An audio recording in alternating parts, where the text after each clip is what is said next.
बिस्मिल्लाहिर्रहमानिर्रहीम। अस्सलाम वालेकुम। मैं हूं नाइला भट्टी और आप देख रहे हैं ताज 92 न्यूज़। नजर डालते हैं आज की खबरों पर।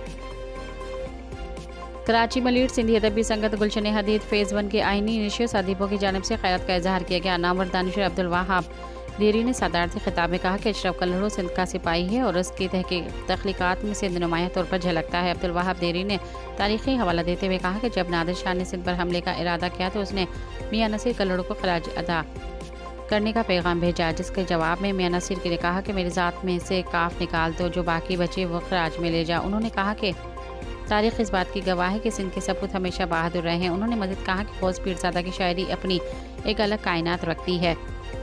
ज़िंदगी हादसात का नाम है और यही उसकी हकीकत है। इस मौके पर मुजीब बुख्ती ने कहा कि अशरफ कल्लड़ू की शायरी में सिंध की झलक वाज़ेह तौर पर नज़र आती है। उसकी शायरी में सिंध झकमगाता है। उन्होंने कहा कि नस्री नज़म के साथ निभाह करना मुश्किल होता है, जबकि गौस पीरज़ादा की शायरी से मोहनजोदड़ो की 5000 साल पुरानी तहज़ीब की खुशबू आती है, इसलिए उसकी शायरी पर गुफ्तगू करना भी आसान नहीं।